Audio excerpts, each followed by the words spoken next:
Fala aí galera que tá acompanhando mais um vídeo no canal Na Gaveta, beleza? Tudo de boa, tudo na certa? Bom, antes de começar o vídeo, quero pedir encarecidamente uma coisa. Deixe o like e se inscrevam no canal. Sabe por quê?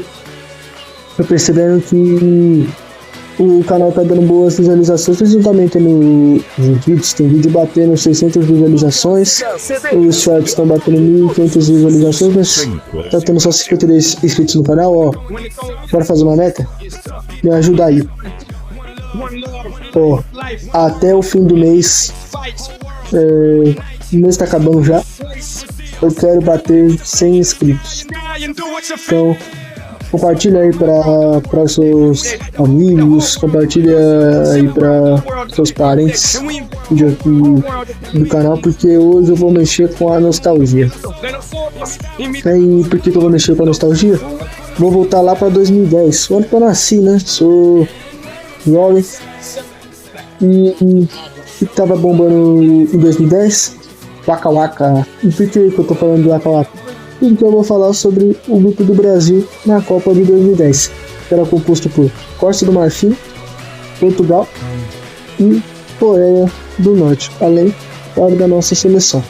Seleção de 2010 que era boa, pra mim é melhor do que a atual, já me julgo,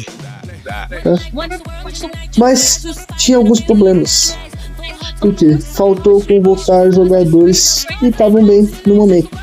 Por exemplo, eu não convocaria, mas se convocasse também não ia ajudar. Neymar era um cara que estava gerando muita discussão sobre ser convocado na época da Copa, né?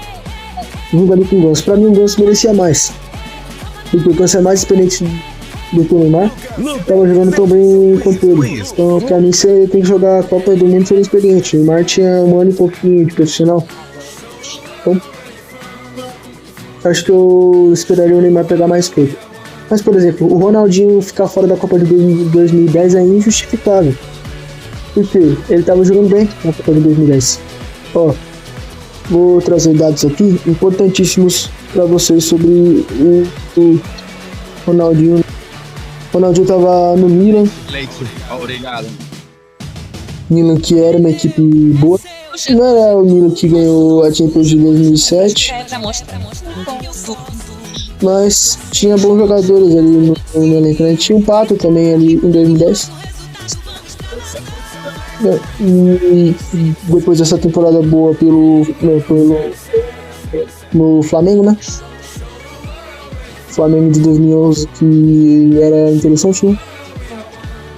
Aqui, ó, tem um dado pra vocês. Ronaldinho na temporada 2009-2010 pelo Milan: 43 jogos, 15 gols e 19 assistências, 34 participações em gol. É coisa, gente, é coisa. Vocês vão me falar que é pouco? Não é pouco não. Então, pra mim, Ronaldinho tinha que ser convocado em 2010. Sabe outro jogador? Hernanes e Profeta. Hernanes estava ali no São Paulo em 2010, se eu não me engano. Ele estava jogando muito bem. No ciclo ali da Copa do Mundo, ele foi muito importante pro São Paulo. A gente ganhou o Brasileirão em 2008, em 2009 brigou ali por vaga na Libertadores. Então o São Paulo tava bem, ele tava bem também. O São Paulo de 2010 era um time bom, tinha Ricardo Oliveira, tinha Rogério Ceni, tinha jogadores interessantes, tinha jogadores legais, e o Hernanes era um desses, então tinha que ter sido convocado. Tinha a discussão do Ronaldo e do Adriano, que jogaram em 2006 bem, mais ou menos, né? Nem deles foi tão bom essa Copa. Mas em 10 eles poderiam ter jogado isso, que foram convocados Grafite e Neymar. Dois ótimos centroavantes, tá? Mas que pra mim, não sei se são nível seleção brasileira, né? Pra mim o Pato em 10, por exemplo, merecia mais do que os dois. O Pato em 10 estava bem no Milan, estava fazendo dupla com o Ronaldinho Gaúcho. Então, eu acho que ele poderia ter sido convocado sim para a Copa de 2010. Tinha outras polêmicas, por exemplo, no gol chamaram o goleiro Doni, sendo que poderia ter chamado o goleiro Fábio. O Sábio que estava bem no Cruzeiro, como sempre, durante toda a passagem dele. Rogério Ceni poderia ter sido chamado em 2010. Ele estava muito bem ainda, estava do auge, não estava do auge para decadência, mas estava em um momento bom. Rogério Ceni, em 2011 ele fez o 100º gol dele, então foi gol de falta, então ele poderia ter sido chamado em 10. Tinha opções melhores do que esses que foram colocados. Laterais, lateral direito foi de boa, mas ele poderia ter chamado o Maxwell, poderia ter chamado o Marcelo Twelve, poderia ter chamado o Adriano, que estava no Sevilha, e foi colocado o Michel Bastos, improvisado, e o Gilberto, que jogou em 2006, era unanimidade. O Kleber, que deu Libertadores para o Internacional, poderia ter sido chamado. O Kleber que jogou muito bem no Corinthians, em 2006 no Libertadores também pelo Internacional, então é uma convocação que gerou certas controvérsias. Mas vamos voltar aqui para o grupo. O grupo que eu já falei, que tinha Portugal, tinha Costa do Marfim e também tinha Coreia do Norte. Aqui, trazendo informações para vocês. Qual foi o primeiro jogo do Brasil? Foi contra a Coreia do Norte. Esse jogo teve algumas coisas importantes, como por exemplo o choro do Union Asiático. Union Asiático, que era o apelido do principal jogador da Coreia do Norte. Que eu não lembro o nome dele. Temos o nome do jogador. Aqui, temos John Vitaisen, um jogador muito importante para a Coreia do Norte. Um cara que eu quero estar malhando para me acompanhar aqui, viu? É para a seleção do. Se não me engano, foi a única participação da Coreia do Norte em Copa. Vamos fazer um teste? Ele foi importantíssimo. Vamos começar agora. E aqui, primeiro jogo do Brasil. Márcio, o Bumba aí. Foi contra a Coreia do Norte, que fez ocorrer do G, que desconta para a Coreia. Lançamento para John Taisé. Ele ajeitou para trás. Lá vem a Coreia do Norte. Kim bateu pro gol. Gol!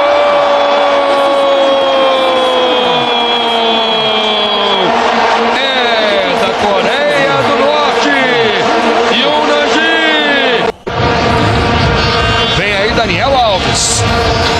Robinho tem a bola dominada. Faz ótimo toque pro Elano. Bateu pro gol.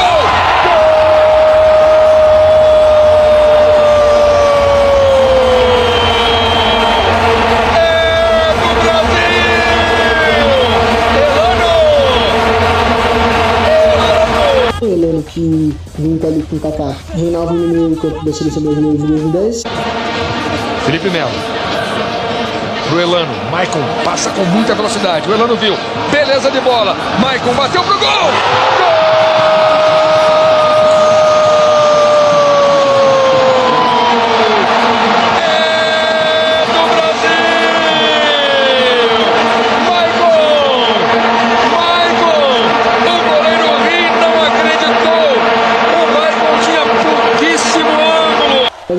Vocês lembram, né? Esse gol onde comentou aquele cortezinho, fez um golaço 2-1. Foi uma vitória, mas se a gente pensar foi muito pouco, sabe por quê? Portugal meteu 7 na Coreia do Norte, foi 7. Portugal que tinha jogadores como Simão Sabrosa, Edson. Tinha o meu Thiago, que jogou no Atlético de Madrid, tinha o Pepe, jogador que jogou no Real Madrid, no Porto, tinha o zagueiro Rodrigo Alves, que jogou no Parma, jogou no Porto, e tinha bons jogadores nessa seleção de Portugal. Teve também o jogo entre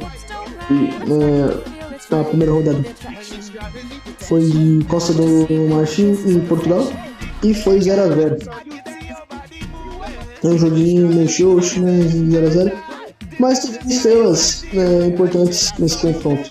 Eu já falei das estrelas de Portugal, tem as estrelas também da Costa do Marfim, incluindo o Jorginho, temos também o Porto Rei, temos o Casemiro, né? Que jogou no Chelsea, jogou no Botafogo. Temos o Yaya Touré, que estava no Barcelona, mas depois foi pro City. Na voz do Guardiola virou um dos principais meio-campistas do mundo. Tinha o craque Drogba, e é um dos maiores atacantes africanos da história. Pode se considerar também um dos maiores atacantes da história, que foi ídolo do Chelsea, jogou no Galatasaray, no equipe de Marcelo, jogou muito. É um cara importantíssimo. E aí, acabou 0x0 esse jogo. Na segunda rodada, qual foi o ponto que tivemos? Cadê?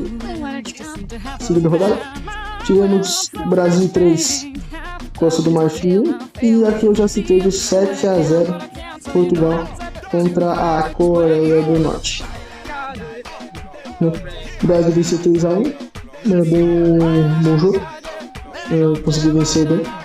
O Brasil teve mais facilidade contra a Costa do Marfim do que contra a Coreia do Norte. E teve um expulso nesse jogo, né? Quem não se lembra da expulsão do Kaká? O Kaká abre os braços. Vamos ver a atitude do juiz. Olha o lance aí, ó. O Kaká deixou o cotovelo. Encostou o braço no peito do jogador, que levou as mãos ao rosto. Ficou claro e evidente. O Keita que tem cartão amarelo. E eu quero ver se ele vai expulsar o Kaká, que não tinha mais que estar em campo.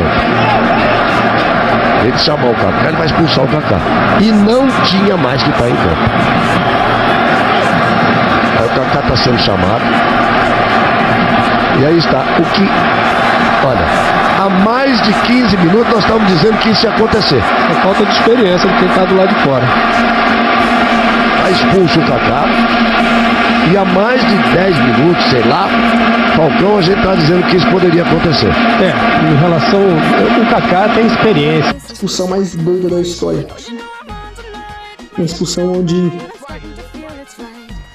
ele foi meio que acusado pelo jogador da Costa do Marfim de ter dado um soco. Só que o Kaká não encostou, não teve nada. Aí expulsaram. Se eu tivesse VAR nessa época, o Kaká não ia ter sido expulso, o Brasil poderia ter feito mais contra a Coreia do Norte, mas isso não fez falta, né? Porque aqui, ó, o Brasil fez 7 pontos nesse grupo, marcou 5 gols, sofreu 2, boa defesa. Caraca, Portugal não sofreu gols. Formação boa. Né? Porque teve o 7x0 contra a Coreia do Norte, teve 0x0 contra a Costa do Marfim, teve 0x0 contra o Brasil. Poderia ter tido gols aí, mas não teve. Infelizmente. Em terceiro lugar, a seleção que poderia ter passado, a Costa do Marfim, né? Pegou um grupo complicado. Teve a derrota para o Brasil, 2x1. Teve um empate com a Coreia. Não, teve empate com a Coreia do Norte, não. Teve empate contra Portugal.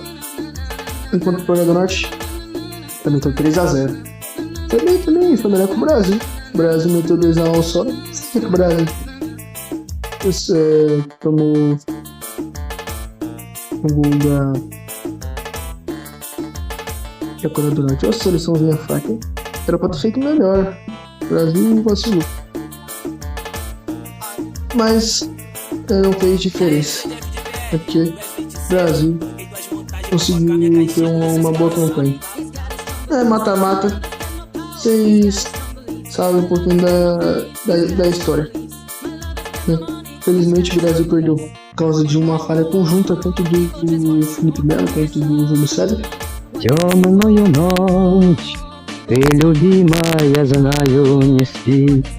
Tanto do Júlio César, né? Felipe Melo, ele era meu doido da cabeça, mas nesse caso não teve tanta culpa não. Dá pra Júlio César ter socado essa bola e o Brasil poderia ter ganhado essa Copa pra nós. Não ganhou, a gente só lembra agora do que aconteceu, do que não aconteceu, mas não tem como mudar o que já passou. Passado é passado, o que passado é museu, o futuro a gente faz agora. E agora vamos encerrar o vídeo. Espero que vocês tenham gostado sobre essa trajetória do grupo do Brasil na Copa de 2010. Se vocês quiserem, na semana que vem, semanalmente, né, posso postar sobre o grupo do Brasil na Copa de 2014, 2018 e 22 também. Cada semana trazendo o grupo do Brasil em uma Copa diferente. Já falei sobre os principais destaques, né?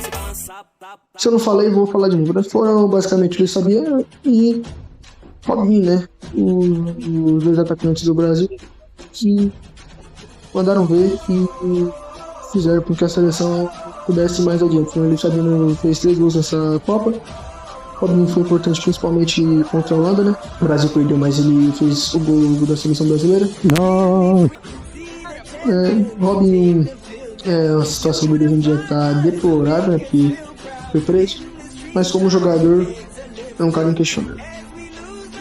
Então, valeu, falou e tchau.